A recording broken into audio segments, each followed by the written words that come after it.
नमस्कार, હું આદર્શ છું. વેલકમ ટુ આદર્શ education society. Standard 8th subject Hindi, chapter number 9 ममता. बाल मित्रों, अब हम पाठ को आगे बढ़ाते हैं. प्रभात में खंडहर की संधि से ममता ने देखा. प्रभात यानी सवेरा, खंडहर मतलब जो वहाँ बना था, और संधि संधि मतलब वहाँ पर क्या कहेंगे, जोड़. जैसे दो दीवार जुड़ी रहती है और बीच में हल्की सी दरार वगैरह बढ़ जाती है और उसे जोड़ी जाती है. उस जोड़ में से किसने, खंडहर की जोड़ में से ममता ने क्या देखा, सैकड़ों अश्वारोही. अश्वारोही मतलब अश्व पर सवारी करने वाले, घोड़े पर, अश्व यानी घोड़ा, घोड़े पर सवारी करने वाले उस प्रांत में मतलब उस क्षेत्र में घूम रहे हैं. वह अपनी मूर्खता पर स्वयं को कोसने लगी. उसे बहुत ही ज़्यादा पछतावा होने लगा कि क्यों उसने उस पथिक को आश्रय दिया. यदि वो आश्रय ना देती तो इतने सारे घुड़सवार उसे यहाँ पर ढूंढते हुए नहीं आते. एकाएक झोपड़ी से निकलकर उस पथिक ने मिर्जा से कहा, मिर्जा मैं यहाँ हूँ. मतलब जो हुमायूं है, जो तैमूर का वंशधर था, वो वहाँ से, कहाँ से, झोपड़ी में से निकलता है और उसके सैनिक मिर्जा से कहता है कि मिर्जा मैं यहाँ पर हूँ. शब्द सुनते ही प्रसन्नता की चीत्कार ध्वनि. चीत्कार ध्वनि मतलब एकदम प्रसन्नता भरी आवाज़. अचानक से आपको कोई चीज़ मिल जाए जो आपको पसंद हो और आपके सामने आती, तो आपकी जो चेहरे पर खुशी होती है और आपके मुंह से जो आवाज़ निकलती है उसे क्या कहेंगे, प्रसन्नता भरी आवाज़. ऐसे वो प्रांत पूरा गूंज उठा. मतलब वो क्षेत्र है इतनी ज़्यादा खुशी की आवाज़ से पूरी तरह से भर गया. ममता अधिक भयभीत हुई. भयभीत होना यानी डर जाना. ममता को और ज़्यादा डर लगने लगा. पथिक ने कहा कि वह स्त्री कहाँ है, उसे खोज निकालो. अर्थात जब उस पथिक मुसाफिर ने कहा कि वो स्त्री कहाँ है, जो जिसका ये मकान है, उसे जाओ ढूंढो, इसलिए ममता और ज़्यादा डरने लगी. ममता छिपने के लिए अधिक सचेष्ट हुई. मतलब वो और ज़्यादा चेष्टा करने लगी कि वह उसे दिखाई ना दे. इसके लिए वो कहाँ चली गई, वह मृगदाव में चली गई. मृगदाव मतलब शिकारी जब जंगल में शिकार करने के लिए आते हैं ना बच्चों, तब मृग यानी हिरण है, वो अपने आप को बचाने के लिए जहाँ पर जाते हैं उसे क्या कहते हैं, मृगों के छिपने की जगह. मृगदाव यानी मृगों, हिरणों के छिपने की जगह, अर्थात शिकारी उन्हें देख ना सके. तो ममता भी वहाँ जाकर छिप गई ताकि कोई भी सैनिक उसे देख ना सके. दिन भर उसमें ही रही, निकली ही रही. वो दिन भर उस मृगदाव में ही छिपी रही ताकि कोई उसे देख ना ले. संध्या हो गई, वे लोग जाने लगे.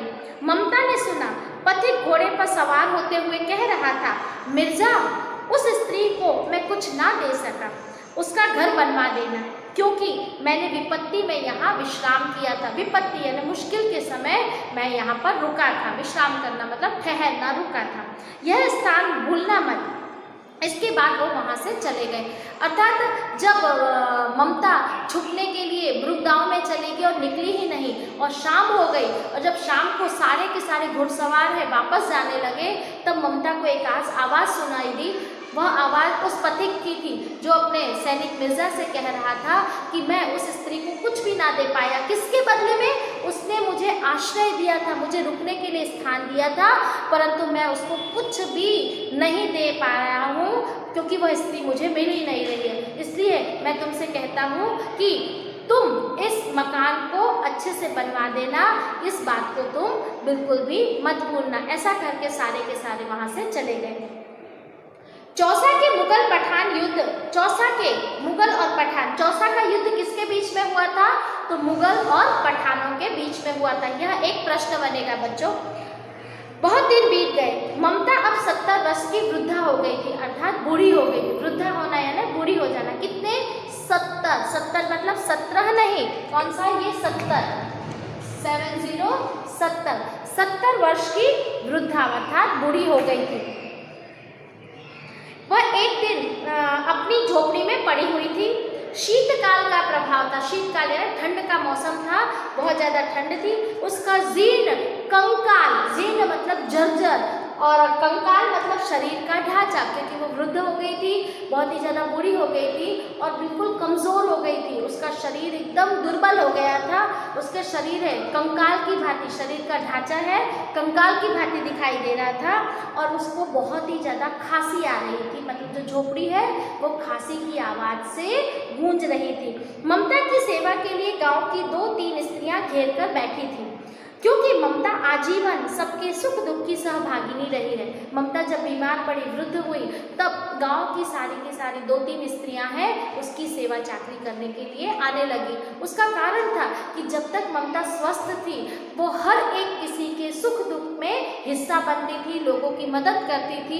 इसीलिए आज जब ममता है वो बिस्तर पर पड़ी है तो गाँव की स्त्रियाँ उसकी सेवा कर रही है। आजीवन मतलब जब तक वो जीवित रही अच्छी अवस्था में, तब तक वो हमेशा हर किसी की मदद ही करती रही। ममता ने जल पीना चाहा, एक स्त्री ने सीपी से जल पिवाया। सीपी मतलब छिपली जैसे होता है बेटा बच्चों, जिसमें मोती होता है अंदर, समुद्र के अंदर होता है, उसमें से उसने एक स्त्री ने उसे पानी पिलाया। सहसा यानी अचानक, एकाएक अश्वारोही उस झोपड़ी के द्वार पर दिखाई पड़ा। द्वार यानी दरवाजे पर एक घुड़सवार को देखा। वो अपनी धुन में कहने लगा, धुन में मतलब वो अपनी ही मस्ती में कहने लगा, मिर्जा ने जो चित्र बनाकर दिया था वह इसी जगह का होना चाहिए, वह बुढ़िया मर गई होगी। अब किससे पूछूं कि एक दिन शहंशाह हुमायूं किस छप्पर के नीचे बैठे थे। यह घटना भी तो 47 साल से ऊपर की हो गई है। अब जब एक स्त्री ममता को पानी पिला रही थी तो अचानक दरवाजे पर एक घुड़सवार आकर रुकता है और अपनी ही मस्ती में कहता चला जाता है कि मिर्जा ने जिस झोपड़ी का चित्र बनाकर दिया था, मुझे लगता है यह झोपड़ी यहीं पर है। और जिस स्त्री के यहाँ हमारे शहंशाह ने आश्रय स्थान पाया था या रुके थे, वह बूढ़ी तो कब की मर चुकी होगी।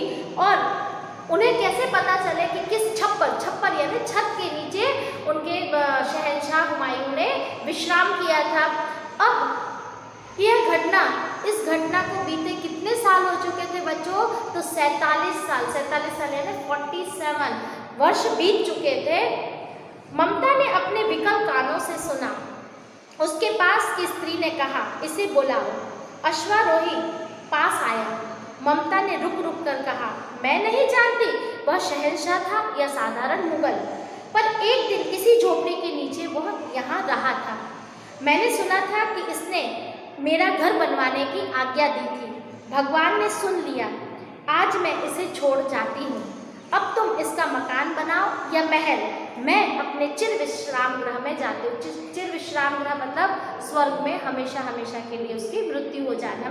तो यहाँ पर जब उस सैनिक को बातें करते सुना, तब धीरे से विकल होकर, परेशान होकर ममता है एक गांव की स्त्री के कान में कहती है कि उस अश्वारोही को मेरे पास बुलाओ।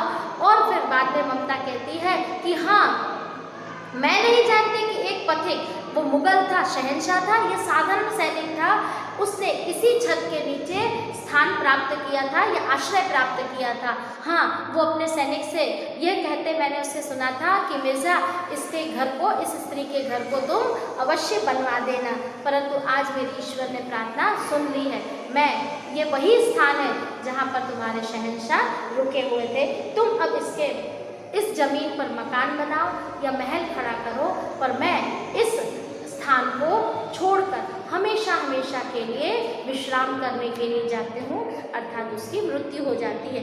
बुढ़िया के प्राण पक्षी अनंत में उड़ गए, अर्थात ममता की मृत्यु हो गई। वह अश्वारोही अवाक खड़ा रह गया। अवाक मतलब बिल्कुल एकाएक आश्चर्यचकित होकर वह उस बुढ़िया को देखता रह गया।